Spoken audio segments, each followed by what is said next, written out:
வணக்கம். நான் உங்கள் ஆத்ம தோழி லலிதா. இந்த வீடியோவில் நாம் அட்ட வீரட்டம் பற்றி பார்க்க போகிறோம். அட்ட வீரட்டம் என்றால் இறைவன் சிவபெருமான் தன்னுடைய வீரத்தால் 8 அசுரர்களை வதம் செய்த புராண கதைகளை பற்றி கூறும் பாடல்களாகும். ஆனால் இந்த பாடலோட உட்கருத்து நம்மிடம் இருக்கும் 8 அசுர குணங்களை எப்படி வதம் செய்து இறைவனை அடையலாம் என்று கூறப்பட்டிருக்கும். எனவே இந்த பாடல்கள் அனைத்தும் மிகவும் சுவாரஸ்யமாக இருக்கும். நீங்க இந்த வீடியோவை மிஸ் பண்ணாம கடைசி வரைக்கும் பார்க்கணும்னு கேட்டுக்கிறேன். நன்றி. வீரட்டம் பாடல் 339. கருத்துரை அந்தகன் தன்போல் அசுரன் வரத்தின் உலகத் துயிர்களை எல்லாம் வருந்தச் செய்தான் என்று வானவர் வேண்ட குருத்துயிர் சூலங்கை கொண்டு கொன்றானே. பொருள்: கருத்த நிற மேனியோடு 2 கண்களும் தெரியாத அந்தகாசூரன் என்னும் அசுரன் தான் பெற்ற சாகா வரத்தை கொண்டு 14 உலகத்து உயிர்களையெல்லாம் துன்புறுத்தி வருத்தமடைய செய்தான். ஆதலால் தேவர்கள் அவ்வசுரனை அழிக்க வேண்டும் என்று ஈசனிடம் முறையிட்டு வேண்டினார்கள். ஈசன் தன் கூர்மையான திரிசூலத்தை கொண்டு தான் படைத்த உயிர்களை காக்க வேண்டி அந்தகாசுரனை கொன்றார். இந்த அசுரனை கொன்ற இடம் திருக்கோவிலூர் என்னும் தலமாகும். இந்த பாடலின் உட்கருத்து: அறியாமையால் மாயையில் மயங்கி கண் தெரியாமல் இருட்டில் இருக்கும் மனமானது உயிரை இறைவனை அடைய விடாமல் தீய எண்ணத்துடன் வதைத்து கொண்டிருக்கின்றது.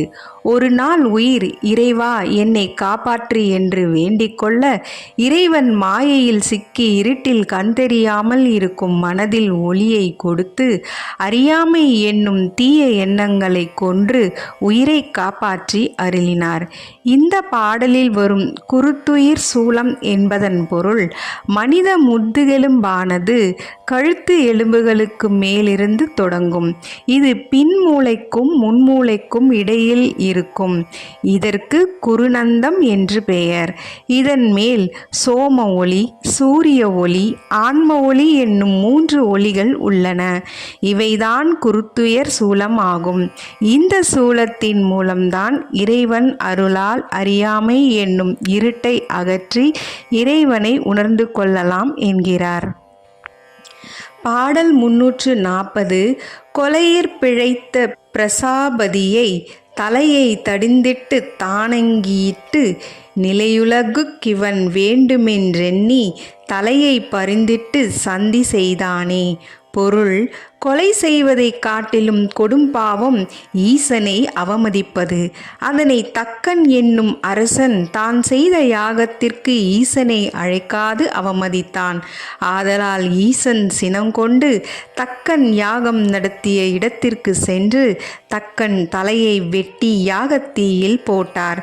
பிறகு சக்தியும் மற்றவர்களும் தக்கன் நிலையான உலகுக்கு வேண்டுமென்று வேண்டியதால் ஒரு ஆட்டின் தலையை வெட்டி தக்கன் உடலில் பொருத்தி இவன் சில காலம் இப்படியே இருக்கட்டும் என்று அருளினார். தான் எனும் ஆணவத்தால் தக்கன் அழிந்த தலம் திருப்பரியலூர் என்னும் ஊராகும். இந்த பாடலின் உட்கருத்து: உயிர்கள் தனது கர்மாக்களை தீர்க்க பிறந்து கர்மாக்கள் தீர்ந்ததும் இறைவனை அடைய காத்து கொண்டிருக்கிறது. ஆனால் உயிர்களிடம் ஆணவமானது தலைவன் போல் குடிகொண்டு தான் சொல்வதுதான் சரி, அடுத்தவர் சொல்வதை கேட்க மாட்டேன் என்று தன் சொல்படி உயிரை ஆட்டி படைத்து கொண்டு இறைவனிடம் உயிர் சேரவிடாமல் தடுத்து கொண்டிருக்கிறது. உயிர் இறைவா ஆணவத்திடம் இருந்து என்னை காப்பாற்று என்று வேண்டிட இறைவன் ஆணவத்தின் தலையை வெட்டி உயிர்களுக்கு அருள் செய்தான். ஆணவம் முற்றிலும் அழிந்தால் இறைவனை அடைந்துவிடலாம். பாடல் 341. எங்கும் பரந்தும் இருநிலன் தாங்கியும் தங்கும் படித்தவன் தாளுணர் தேவர்கள் பொங்கும் சினத்துள் அகந்தலை முன்னர அங்கச்சுதனை உதரங்கொண்டானே. பொருள்: எங்கும் எதிலும் பறந்து விரிந்து பூமியையும் வானுலகையும் தாங்கியும் தங்கி நிற்கும் அறிவாக விளங்கும் ஈசன் திருவடியை உணர்ந்த தேவர்கள் வேதம் படித்த செருக்கில் இருக்கும் பிரம்மனை கண்டு சினம் கொண்டனர். ஆதலினால் தேவர்கள் சினம் தணிய ஈசன் கோபத்தில் தன் திருக்கரத்தின் நகத்தால் கிள்ளி அறுத்தார். பிரம்மன் அங்கத்தில் இருந்து 5 தலைகளில் ஒரு தலை அருந்ததால் வந்த இரத்தத்தை அச்சுதனாகிய திருமாலை ஏற்க செய்தான். இப்படியாக பிரம்மன் தலைக்கிள்ளி எரிந்து அவன் அகந்தை அழிந்த இடம் திருக்கண்டியூர் எனும் தலமாகும். இப்பாடலின் உட்கருத்து உயிர்களிடம் இருக்கும் நான் என்ற அகங்காரம்தான் தான் யார் என்பதை உணரவிடாமல் செய்து நல்ல எண்ண குணங்களை அழிப்பதுடன் இறைவனையும் அடைய விடாமல் செய்து விடுகிறது. மேலும் இந்த அகங்காரம்தான் மீண்டும் மீண்டும் பிறவி எடுக்க வைக்கின்றது. உயிர்கள் இறைவா என்னை காப்பாற்று என்று வேண்டிட தன்னை நாடி வருபவர்களுக்கு பெருங்கருணை செய்யும் இறைவன் இந்த அகந்தை அகங்காரத்தை அடியோடு வெட்டி எடுத்து உயிர்களை காக்கும் திருமாலிடம் அளித்து மீண்டும் இந்த உயிருக்கு அகந்தை அகங்காரம் வராமல் இருக்க அருளினார். பாடல் 342. எங்கும் கலந்து மென் உள்ளத் தெழுகின்ற அங்க முதல்வன் அருமறை யோதிபால் பொங்குஞ்சலந்தரன் போர் செய்ய நீர்மையின் அங்கு விரற்குறித் தாழி செய்தானே. பொருள்: எங்கும் கலந்து நிற்கும் ஈசன் என் உள்ளத்தில் எழுகின்ற ஜோதியாய் உள்ளான். நம் உடம்பில் முதல் பொருளாய் நின்ற ஈசனே அரிய மறைகளான வேதங்களையும் அருளச் செய்தவன். பொங்குகின்ற கோபத்தோடு ஜலந்திரன் எனும் அசுரன் ஈசனுடன் போர் செய்ய வந்தான். ஈசன் ஒரு அந்தணர் வடிவம் தாங்கி அவன் முன்னே வந்து ஈசனுடன் போரிடுவது அப்புறமாகட்டும், முதலில் இச்சக்கரத்தை எடுத்து உன் தலைமேல் வைத்துக்கொள் பார்க்கலாம் என்று கூறி தனது கால் பெருவிரலினால் தரையில் ஓர் சக்கரம் வரைந்தார். ஜலந்தரன் அவர் சொன்னபடியே அதனை எடுத்து தன் தலைமேல் வைத்தான். சக்கரம் சுழன்று அவன் தலையை துண்டித்து கொன்றது.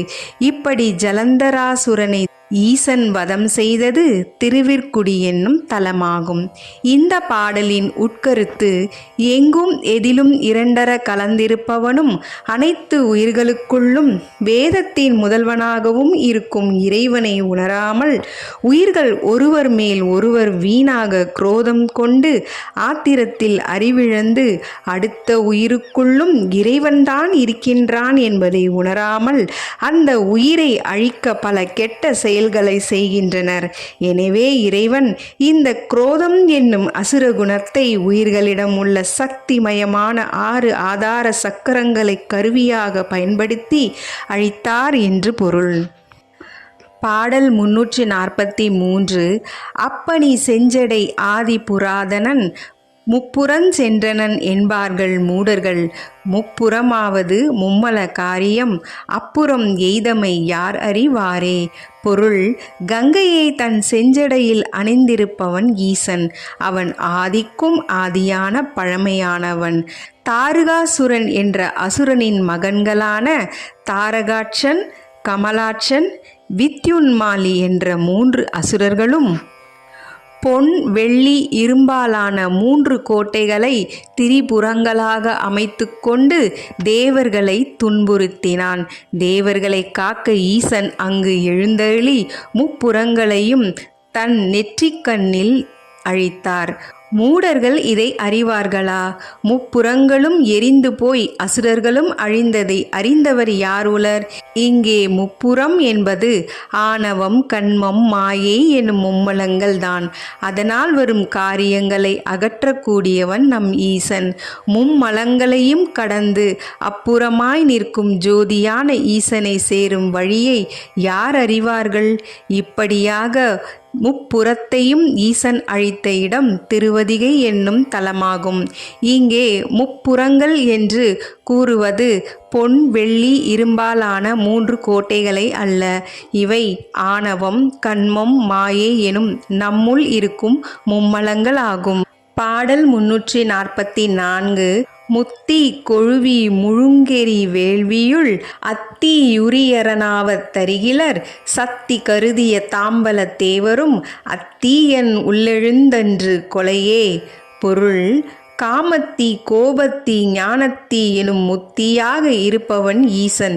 யாகத்தீ வளர்த்து வேத மந்திரங்களை முழங்கி ஆகுதி செய்யும் வேள்வியுள் கார் இருளை நீக்கி ஒளி உருவாய் வெளிப்படுபவன் இறைவன் என்பதை வேள்வியை செய்பவர்கள் அறியவில்லை. இதுபோல் தாருகாவனத்தில் இருந்த முனிவர்கள் வேதங்கள் கற்ற கர்வத்தினால் ஈசனை மதிக்காமல் பிரம்மமே எல்லாம் என்று யாகமும் தவமும் செய்து கொண்டு வந்தார்கள். ஈசன் அங்கு பிக்ஷாடனராக தோன்றி நடந்து வந்தார். ஈசன் அழகில் மயங்கிய அங்கிருந்த ரிஷி பத்தினிகள் தன்னையே மறந்து அவன் பின்னே கூடி வந்தார்கள். இதனை அறிந்த தவமுனிவர்கள் ஒரு பெரிய வேள்வியை செய்து ஈசனை அழிக்க கரிய நிறமுடைய ஒரு யானையை உருவாக்கி அனுப்பி வைத்தார்கள். ஈசன் அந்த யானையை கொன்று அதன் தோலை ஆடையாக போர்த்தி கொண்டார். அதுபோல் சக்தியை அடைய வேண்டி பல தேவர்களும் பரமனுக்கு எதிராக வேள்வி செய்தார்கள். அவர்களும் அத்தீயில் வீழ்ந்தே அழிந்து போனார்கள். பிரம்மத்திலும் தீயாக நிற்பவன் ஈசனே என்பதை உணர்த்த கயமுகாசூரனை கொன்று தோலை உரித்து போர்த்தி கொண்ட தலம் திருவழுவூர் என்னும் தலமாகும். இந்த பாடலோட உட்கருத்து, உயிர்களுக்கு வரும் கோபத்தினால் நான் என்ற அகங்காரம் அதிகரித்து என்ன செய்கின்றோம் என்ன பேசுகின்றோம் என்று தெரியாமல் மதம் பிடித்த யானை போல் இருக்கும்போது உயிர்கள் இறைவனை சரணடைய இறைவன் கோபத்தையும் அகங்காரத்தையும் அழித்து அனைத்துமே யாம் என்றே உணர்த்துகின்றார். பாடல் 345. மூலத்துவாரத்து மூழும் ஒருவனை மேலைத்துவாரத்து மேலுற நோக்கிமுர் காலுற்று காலனை காய்ந்தங்கி யோகமாய் ஞாலக் கடவுர் நலமாய் இருந்ததே. பொருள்: மூலாதாரத்தினுள் தூங்கும் தனஞ்செயன் என்ற குண்டலினி சக்தியை எழுப்பி மேலைத்துவாரம் எனும் 10ஆம் வாசல் சுழுமுனைக்கு மேலேற்றி அங்கு நிற்கும் ஜோதியை நோக்கி இருந்து வாசி எனும் காலால் காலனை உதைக்கும் தவசாதனையில் ஈசன் திருவடியே பற்றி நிற்க வேண்டும். இதை சித்தர்கள் வாசியோகம் என்றும் யோகிகள் குண்டலினி யோகம் என்றும் சொல்வார்கள். மூலாதாரத்தில் நின்ற குண்டலினி சக்தி எனும் கனலை சுழுமுனையில் ஒளியாயிருக்கும் அனலில் சேர்ந்திருப்பதே தவம். இதுவே சாகாத கல்வியாகும். இதைத்தான் மார்க்கண்டேயனின் புராண கதை மூலம் அறிந்து கொள்ளலாம். இதனை மார்க்கண்டேயன் தன் 12வது வயதிலேயே தன் அறிவால் அறிந்து ஈசன் திருவடிகளையே பற்றியபடி இருந்தே யமனை வென்று விதியை மாற்றினான். மார்க்கண்டேயரின் உண்மை பக்தியை கண்டே ஈசன் சிவலிங்கத்தை பிளந்து காட்சி தந்து காலனை தன் காலால் உதைத்து கொன்றான். இப்படி கனலை அனலுடன் கூட்டும் அங்கி யோகமாய் காலனை சம்ஹாரம் பண்ணிய இடமாய் நலமுடன் இருக்கும் தலமே திருக்கடவூர் ஆகும். இந்த பாடலோட உட்கருத்து, தியானத்தில் இருந்து மூச்சுக்காற்றை உள்ளிழுத்து அடக்கி அதன் மூலம் மூலாதாரத்தில் எரிந்து கொண்டிருக்கும் குண்டலினி சக்தியை எழுப்பி சுழுமுனை நாடி வழியே மேல் நோக்கி எடுத்து சென்று 7ஆவதான சக்கரமான சகஸ்ராதலத்தில் சேர்த்து அங்கு இருக்கும் இறைவனை உணர்ந்துவிட்டால் மரண பயம் இன்றி என்றும் சிரஞ்சீவியாக இறைவனிடம் பேரானந்தத்திலேயே இருக்கலாம் என்கிறார். பாடல் 346. இருந்த மனத்தை இசைய இருத்தி பொருந்தி இலிங்க வழியது போக்கி திருந்திய காமன் செயலழித்தங்கன் அருந்தவ யோகம் கொறுக்கை அமர்ந்ததே. பொருள்: நம்முள் இருந்த மனத்தை அசைய விடாமல் வாசியினால் இசைய இருத்தி இலிங்கம் என நின்றிருக்கும் மெய்ப்பொருளில் பொருந்தி நின்றிருக்கும் தவ வழியால் தான் காமனை வெல்ல முடியும். ஈசன் இருக்கும் தவத்தை கெடுக்க முயன்ற மன்மதன் செயலாகிய இச்சைகளை எல்லாம் ஈசன் தன் நெற்றிக் கண்ணால் எரித்து அழித்தான். இந்த காமனை அழித்து ஈசன் அருந்தவ யோகம் அமர்ந்த இடமே திருக்கொருக்கை என்னும் தலமாகும். இந்த பாடலோட உட்கருத்து, உலக நன்மைக்காக இன்னொரு உயிரை உருவாக்கவே தனது துணையுடன் சேரும் உயிர்கள் இந்த காமம் எனும் நோயில் சதா காலமும் சிக்காமல் இருக்க ஒரு நிலைப்பட்ட மனதுடன் இறைவனை வேண்ட, இறைவன் காமம் எனும் நோயிலிருந்து உயிரை காப்பாற்றி உயிருக்கு அருந்தவ யோகத்தை அருள்வார். ஓம் நமச்சிவாய. வாழ்க வளமுடன். நன்றி, வணக்கம்.